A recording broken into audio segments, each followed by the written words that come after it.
The motor pool smelled like diesel and scorched dust, and Staff Sergeant Dale Whitlock filled the doorway of it the way he filled every room. Too loud, too sure, taking up space that was never his to take. He had a coffee in one hand and an audience in the other, and he was looking straight at the smallest person in the bay. "You know what command should have stenciled on your plate carrier, Castellano?" He let it hang. He always let it hang. Because that's the only reason anybody keeps something that small up on a mountain. The laughter came fast. Not because the joke was good, because laughing was how you stayed on Whitlock's side. He grinned, fed by the sound of it, and added the part that was supposed to land hardest. "They put you on the ridge for the photo, sweetheart. Storm rolls in tonight. It'll blow you off that rock before you ever blow your nose." Sergeant Wren Castellano did not look up. Her hands kept moving over the long rifle in her lap. Slow and even, the way a person checks something they trust more than the people in the room. Her eyes did not flatten, and they did not flash. They stayed where they were, on the bolt, on the lugs, on the work. Her breathing did not change. That was the thing nobody noticed, and the thing that mattered most. She knew something standing in that bay that none of them knew. She knew the ridge. She knew the wind that was coming off it. And she already knew, the way you know weather in your knees, that within 48 hours every man laughing at her would spend the rest of his life trying to forget the sound of his own voice in this room. If you're new here, do me one favor before we go further. Subscribe, drop the name of your city in the comments, because I love seeing how far these stories travel, and stay with me to the end, because there is a moment coming, a moment on a radio, in a storm, when the loudest man on this base has to say one woman's name out loud and beg her for help, and his voice breaks doing it. Now let's go back, because to understand the ridge, you have to understand who they thought she was and who she actually was. The base sat in a bowl of high desert that hated everything alive in it. Dust came up fine as flour and got into your teeth and your weapon and your dreams. Forward operating base Harrow, 400 souls, a single dirt strip, and a mountain to the north. The maps called Ridge 9, and the soldiers called the spine, because that's what it looked like, a dead thing's backbone laid against the sky. In 11 weeks at Harrow, Wren had said maybe 200 words out loud, and put 900 rounds downrange where nobody was watching closely enough to understand what they were seeing. She had not always been quiet. As a girl, she'd been loud as anybody, until her grandfather Emil took her up into the wind country where he hunted, handed her a rifle too long for her, and taught her the only thing he ever really taught her. "Stillness first," he'd say, his hand flat on her shoulder blade, feeling for the place where she still trembled. "The shot waits for you. It will always wait. You never chase it." She won her first competition at 14, in a crosswind that knocked grown men off their plots, and she did not smile when they handed her the medal. The Army found her later, sniper school after that, and she walked out the top of her class, the file that said so buried 3 clicks deep on a server nobody at Harrow had ever opened. They also didn't know about the second skill stitched into her record next to the long gun, combat medic. Wren could take a life across a valley and keep one in her 2 hands, and she had done both, and never once told a soul which she thought was harder. Whitlock knew none of that, and the not knowing was a choice. He was a genuinely good shooter himself, good enough to recognize a better one if he ever let himself look, and that was the part that would cost him later. The day after the motor pool, he caught her alone behind the arms room, the volume down, but the contempt still there. "That Overwatch slot on the spine is mine," he said, stepping close, using his size like a wall. "They gave it to you to check a box, and when the weather turns and you fold up there, it's my people on the ground who pay for it. You're a liability with a long gun." Wren looked at him for a second, maybe 2. "Noted sergeant," she said. 2 words. She walked past him into the wind, and he stood there longer than he should have, hating that he couldn't tell whether he'd won. That same afternoon, on the range, Specialist Frankie Lim saw the thing nobody else did. Frankie was 23, all elbows and questions, the platoon's comms specialist, and she'd been told twice that morning to stay off the net, because, in the words of a sergeant who outranked her brains by exactly nothing, "The grown-ups are talking." She'd swallowed it and wandered down to the firing line to be alone, And that's where she found Wren prone in the dirt, scoped on a steel target 800 meters out, while a gusting crosswind tore the lane flag sideways. Frankie watched her hold. Just hold. Wren's lips moved, counting something the wind was telling her, and then the rifle spoke, and the steel rang a half-second later, and Frankie, who'd grown up around hunters, felt the hair stand up on her arms. "That's not luck," she said quietly. Wren cycled the bolt and didn't turn her head. "No," she said, "it isn't." It was the longest conversation either of them had had with another human being in a week. There was a third person who saw something, though he didn't know what. Private Milo Renner worked the arms room. 19, barely a beard, the kind of kid who still said ma'am. The night before the storm, he signed out Wren's rifle, and as he slid the long case across the counter, he watched her open it right there and run her hands down the barreled action, checking the suppressor, the optic torque, the bolt, fast and certain, the way a pianist touches keys before playing. "You really gonna be up on the spine in this weather, Sergeant?" he asked. "They're saying it's gonna be bad." Wren closed the case. "If it blows," she said, "give me the high ground. The wind's just information." Milo didn't understand the sentence. He'd remember it later, every word of it, for the rest of his life, but right then he just nodded and watched her walk out into the dark, small under the rifle, and thought nothing of it at all. It was Frankie who pulled the wind right out of Wren's chest 2 days before everything broke, and it happened over work, not grievance. They'd been paired to build the Overwatch package for the spine, range cards and hindsight sketches, and a wind table for every 200 meters of the valley below. Frankie was sharp, faster on the data than anyone gave her credit for, and Wren noticed and said so, which from Wren was practically a parade. They sat in the dust as the light went orange and ran the numbers together. 2 women the base had quietly written off, building something exact and theirs. "Doesn't the wind scare you?" Frankie asked. "Up there, alone in a storm?" Wren was quiet for exactly 4 seconds. "Wind's the most honest thing out here," she said finally. "It tells you the truth every time. People are the ones who lie." Frankie laughed, surprised, and for 1/2 second, something moved behind Wren's eyes that was almost warmth. The only crack she'd show in front of anyone for 100 miles. Then it closed, and they went back to the table, and neither of them knew they'd just built the thing that would save 16 lives. The storm came in faster than the weather cell predicted, and so did everything else. It started as a routine push, a logistics convoy moving north through the valley, under the spine to resupply an observation post, 11 vehicles, escorted by Whitlock's element, call sign Anvil. Wren was already on the ridge, in her hide, call sign Kestrel, the wind beginning to rise around her like something waking up. The convoy was 40 minutes out and bored. The base was quiet, and then the first dust wall hit the valley floor like a brown ocean rolling sideways, visibility collapsing from a mile to 40 feet in the space of 2 breaths, and inside that wall waiting were not weather and not bad luck, but 40 fighters who had chosen this exact storm for this exact reason. The valley exploded. The lead vehicle went up on a buried charge, a sound that reached the base as a flat, heavy thud against the wind, and then the whole frequency turned to screaming. In the comms tent, Frankie had the net first, and what she heard turned her stomach to ice. Anvil pinned. 2 vehicles burning. 3 down, more wounded, the enemy in the rocks on both sides, and the storm so thick the convoy couldn't see who was killing them. Whitlock's voice came across distorted and high, all the swagger blown out of it, calling for air that couldn't fly in this, calling for a QRF 20 minutes out on a road that no longer existed. And on the ridge above all of it, Kestrel's position had gone dark. The storm had eaten the line.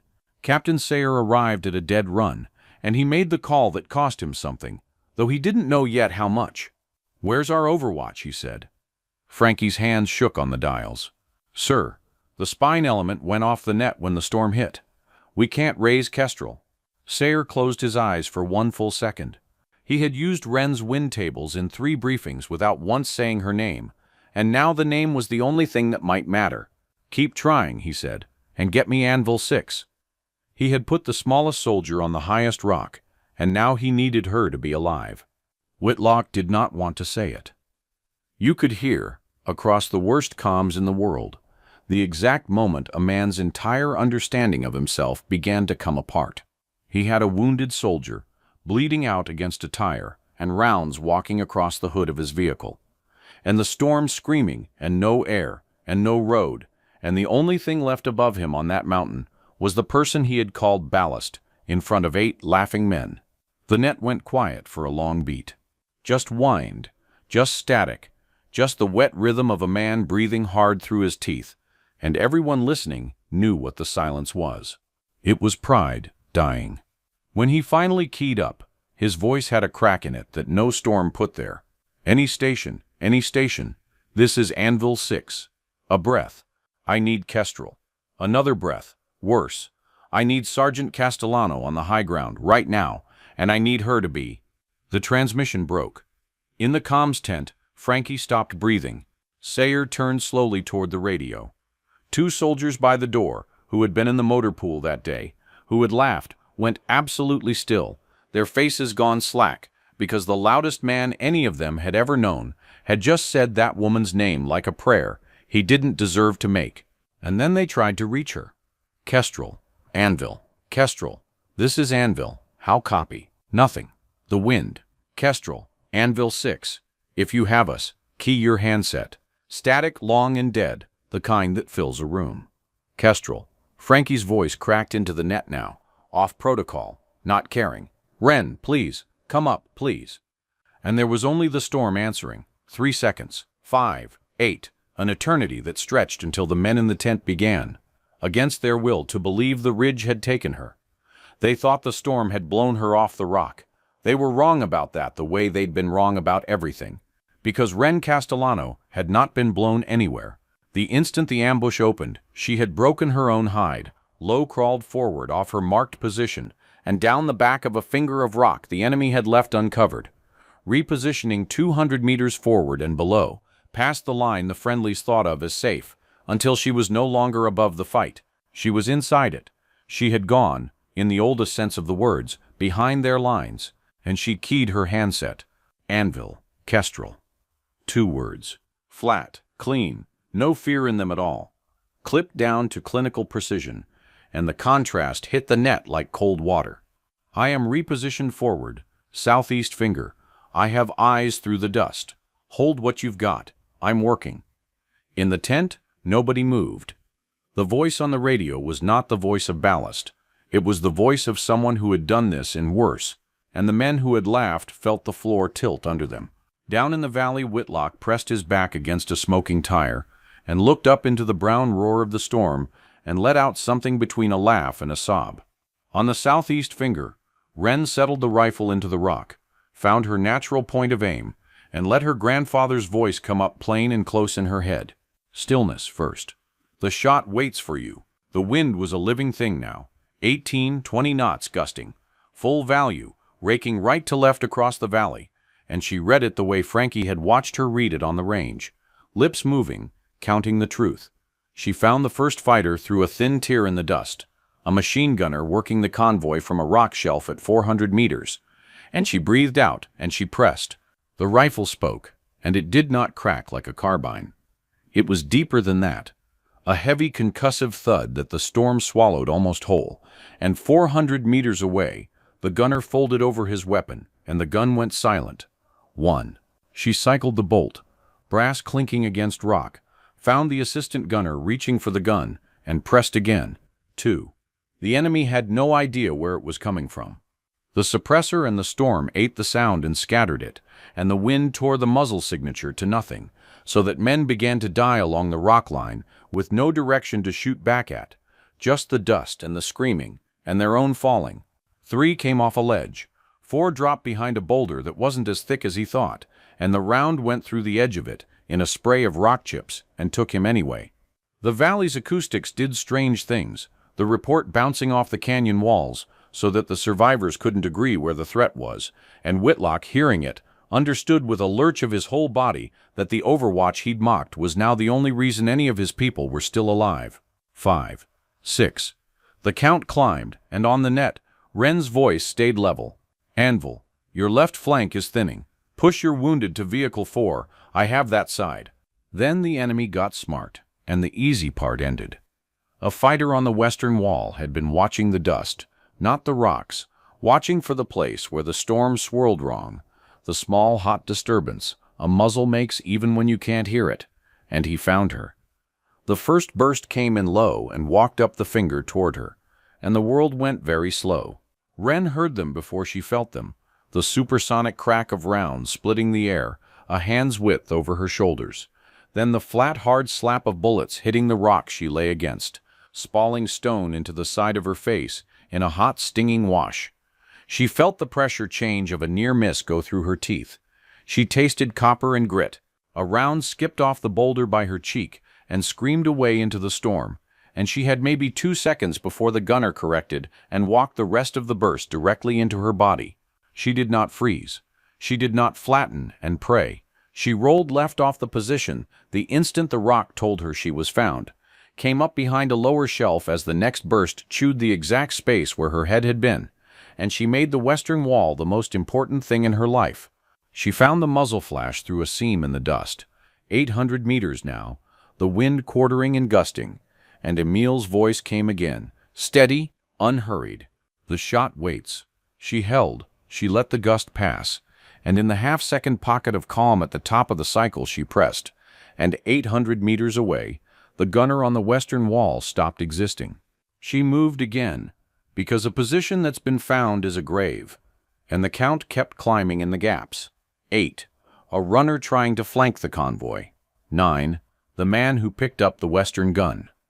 10 and 11, in a tight pair as they broke cover, thinking the overwatch was dead. The storm flexed, opened a corridor of visibility down the valley for maybe 10 seconds, and in that corridor she worked faster than the eye should allow. 12, 13, 14, the bolt a blur, brass stacking up beside her on the rock, until the corridor closed and she was back to reading ghosts in the dust. On the net, Frankie was no longer a frightened kid. Somewhere in the last 4 minutes, she had become a soldier, and she made a decision nobody ordered her to make. She held the inbound QRF short of the kill zone, rerouted them around the eastern wall onto the high road using Wren's own range cards, and started relaying Wren's spot corrections to the convoy, becoming the wire that connected the woman on the ridge to the men she was saving. Kestrel, Anvil reports 2 squirters to your 3 o'clock. Danger close to Vehicle 6. Wren swung, found them, 15, 16. Good copy, Lim, she said, and Frankie in the tent put a hand over her mouth. The third phase was the one that nearly killed her, and it asked for more than the long gun could give. The enemy ground commander, down 40 men and blind, did the only thing left to him. He massed what he had and pushed straight at the convoy through the storm, in a final rush. 15 fighters at once, and 3 of them peeled off the assault and started climbing the southeast finger directly toward the muzzle flashes they'd finally triangulated, toward Wren. She heard them before she could see them, boots and stone close, too close for the rifle, and her bolt rifle in that moment became a liability of its own, beautiful and slow and useless inside 50 meters. So she let it go. She rolled to her sidearm, and the sound of the fight in her own hands changed character completely. The deep, patient thud of the long gun replaced by the flat, hard bark of the pistol. Fast and close and ugly. 3 rounds, 4, and the first fighter dropped at 15 meters and the second at 10. The third came over the rocks, right on top of her, a shape in the brown dark, and there was a half-second where the outcome was genuinely, horribly uncertain, where a smaller soldier and a bigger man met inside arm's reach, with the storm howling, and no one to see who won. She felt his weight, felt the muzzle of his rifle drag across her ribs, felt the burn as a round tore a hot line through the meat of her left side. The pain arrived a beat late, the way it does, and in the slow flooded second of it, she did not panic. She did the cold arithmetic her grandfather had drilled into her bones. She got the pistol up under his chin, and she ended it, and the man came down across her legs dead, and the count was 19-21, and she was bleeding into the rock, and the assault was still coming. She crawled back to the rifle with her left arm gone clumsy and warm, and she made herself breathe, and she made herself count. There was one target left that mattered more than all the others. Through the worst of the storm, at the far end of the valley, a single fighter had reached the disabled Vehicle 4, where the convoy's wounded had been dragged. And he was standing over a kid in the dirt with his rifle coming up, and the kid wasn't moving. The range was the longest of the whole fight, 860 meters, the wind at full value and gusting hard, the visibility a flickering nothing, her own body shaking now from the wound and the cold. It was, she knew with total clarity, the single hardest shot she had ever been asked to make, and there would be no second one. The dust closed, she waited. Emil's voice, plain and close, the last time. Stillness first. The shot waits for you. The storm tore a thin gap, and she had him, the standing man, the rifle at his shoulder, and she held through her own shivering, and read the gust and found the still pocket at the top, and she pressed, and the rifle thudded one last time, and 860 meters away, the man dropped where he stood, and the kid in the dirt lived. 22. The assault broke. The survivors melted back into the storm that had brought them. The valley went quiet, except for the wind. Wren keyed her handset one last time, her voice flat against the silence, a hand pressed to the burning hole in her side. All stations, Kestrel, engagement complete. Then she did the thing that was harder than any of it. She slung the rifle across her back and came down off the rock. She moved through the dying storm to Vehicle 4, to the kid she'd shot a man off of, and dropped to her knees in the bloody dirt beside him. And the hands that had killed 22 men in 9 minutes opened a medical kit, and they went slow, and they went gentle, and they did not shake anymore. His name was Private Caleb Youn. He was 20 years old. He had a sucking chest wound and a leg that was wrong below the knee, and his face was the gray-white of a boy losing too much too fast, and his eyes found her and held on like she was the last fixed thing in the world. "There's a hole," he whispered. "I can hear it." "I know," she said. "I'm going to fix it. Stay with me." She cut his blouse away, found the wound bubbling at the front of his chest, and sealed it with an occlusive dressing, taping 3 sides, feeling the awful relief as the pressure found its valve. She ran her hands down his sides for the exit, packed it, moved to the leg, got a tourniquet high and tight on the thigh, and cinched it until the dark spurting slowed and stopped. He was crying now, quiet, the way the young ones cry when they're trying to be brave. "I was gonna be a diesel mechanic," he said, the words coming loose and scared. "Got a kid sister, she's 12, I send her money, she's gonna— Am I?" His hand found her wrist and gripped it. "Am I dying?" Wren stopped. She put her bloody hand flat against the side of his face and made him look at her, and she gave him the only kind of answer she'd ever known how to give, the kind that was a fact and a promise at the same time. "Not today," she said. 2 words, absolute. He believed her, because everything in her voice was built to be believed, and the panic went out of his eyes, and he breathed, and he held on, and she stayed kneeling in the dirt with her own blood soaking her left side, talking to him low and steady about diesel engines and his kid sister while the QRF came up the high road on Frankie's reroute, and the medevac that Frankie had pushed early found its window in the thinning storm. She rode with him in the bird, her hand on his chest the whole flight, feeling it rise and fall, and when they took him from her at the field hospital, his eyes found her one more time, and she nodded, and the promise held. Caleb Youn lived. He would walk on a rebuilt leg within the year. The promise held. 2 days later, they brought Wren back to Harrow with a row of staples in her side and an arm in a sling, and the motor pool went silent when she stepped into it. Same bay, same diesel and dust, same crates and Humvees, same 8 soldiers, and standing in the middle of it, not filling the room anymore, was Dale Whitlock. He looked smaller. That was the first thing anyone noticed. The size hadn't changed, but the way he carried it had. All the swagger drained out of his shoulders so that he seemed to be standing in a hole. No coffee in his hand, no audience working for him. He cleared his throat, and it came out wrong. Castellano. His jaw worked. He started and stopped. "Sergeant, I need to—" He pressed the heel of his hand against his eyes for a second, and when he took it away, his face was a man's face with everything stripped off it. "I called you ballast. In this room, in front of these guys." His voice cracked on guys, and he let it.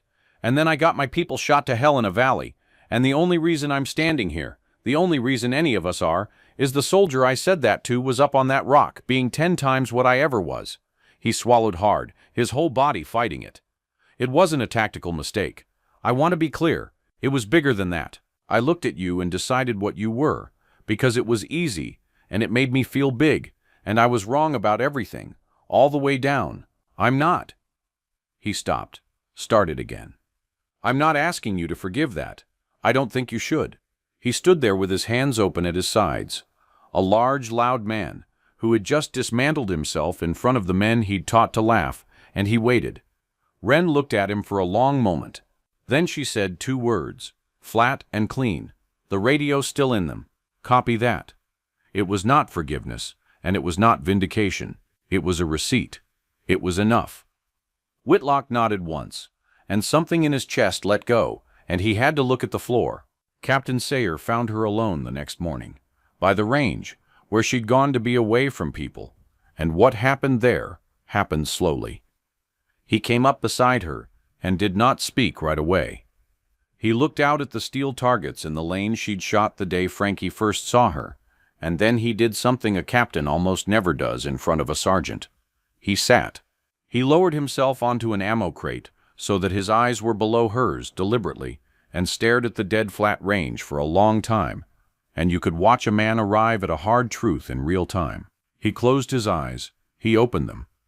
I used your wind tables in 3 briefings, he said finally, quietly. 3. And I never once said your name. I had the best shooter on this base, building my packages, and I let a loud man tell me what you were, because believing him was easier than looking at my own roster. He rubbed his jaw. 11 men came home from that valley who shouldn't have. 16 total still breathing. And the reason isn't luck, and it isn't God. It's that you were exactly who you are when it counted, and I almost missed it. He turned and looked up at her. And a captain looking up at a sergeant is a thing you remember. This isn't on Whitlock, he said. This is on all of us, and it starts with me. He stood. He didn't offer praise because praise was too small, and they both knew it.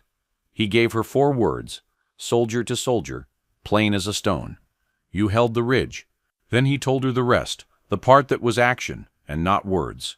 He was standing up the base's marksmanship and overwatch cell, and she was running it, and Specialist Frankie Lim was her second, named in the recommendation that went up the chain that afternoon, because Frankie had held the net and rerouted the QRF and kept the wounded alive, and Sayer was done letting good soldiers go unnamed. The change in Whitlock turned out to be the kind you can see, the structural kind, and the proof of it came in that same motor pool.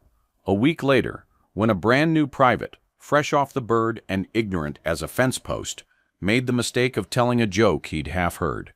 He nodded toward Wren across the bay, where she stood checking a rifle, small as ever under it, and said, loud enough to carry, "That's the one everybody's making a big deal about. She doesn't look like much." And before the words had finished landing, Dale Whitlock was standing in front of him, and the bay went dead quiet. Whitlock didn't yell. That was the thing. The old Whitlock would have made it a performance.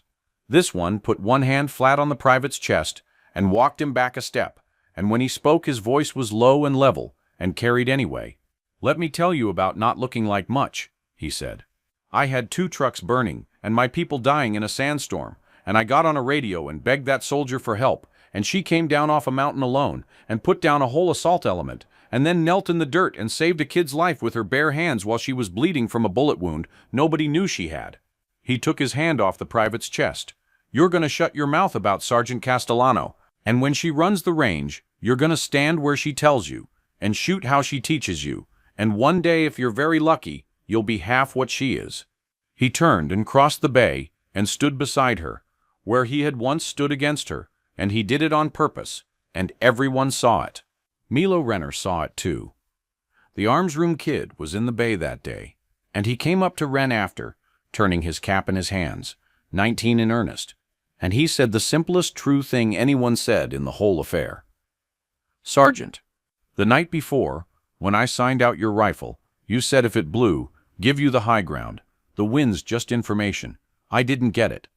There were tears standing in his eyes that he was too young to be embarrassed about. "I get it now. You saved all of us. The whole convoy. All of us." Wren held the case she was working on, and looked at the kid, and she did not deflect it to luck, and she did not make it smaller. "I just did the work," she said. "You signed out the rifle that did it. We both did our jobs that night." Milo nodded, stood a little straighter, and walked off into the dust, believing he'd been part of something, because he had. There was one more moment, a private one, and it belonged to Frankie. 2 nights after the valley, when the adrenaline had finally bled out and the shaking started, Frankie came apart the way the young ones do once it's safe to. She sat behind the comms tent, in the dark, with her knees pulled up, and she cried hard, and Ren found her there. Ren didn't tell her it was okay, because it wasn't, not yet. She sat down beside her on the cold ground, shoulder to shoulder, and stayed, her presence the whole of what she had to offer. And that was the only emotional thing anyone ever saw Ren Castellano do in front of another person. After a while, Frankie wiped her face and laughed, wet and exhausted, and looked at her. "You could have mentioned you were a sniper," she said, "like at some point." Ren looked out at the dark. "You didn't ask," she said. Frankie laughed again, for real this time, and the night got a little lighter, and the 2 women sat there under the stars the storm had finally uncovered. In the end, there was no parade, and Ren wouldn't have stood still for one. There was just the range at first light a few weeks on. Ren in motion the way she always was. Her side healed to a scar she'd carry the rest of her life, walking the firing line of the cell she now ran. Frankie was prone in the dirt beside her, scoped on a target far out in a rising crosswind, lips moving, counting the truth the wind was telling her. Ren knelt behind her, one hand flat on the kid's shoulder blade, feeling for the place where she still trembled, the same place Emil had once felt on her. "Stillness first," she said quietly. "The shot waits for you. It will always wait. You never chase it." Across the range, Dale Whitlock was setting up his own lane, and he caught her eye, and he nodded, and she nodded back, and when they passed each other later by the ammo point, he put out his hand, and she took it, and the handshake lasted 1 full second longer than it needed to. 2 soldiers, and the whole distance they'd traveled held in it. Then she let go, and turned back to her shooter, and her wind, and her work. She felt no pride about the valley, and no vindication. She felt something quieter and more durable than either. The particular peace of a person who was exactly who she was when it mattered most, and who had nothing left to prove to anybody, least of all herself. She breathed out. She went still, and she watched the wind.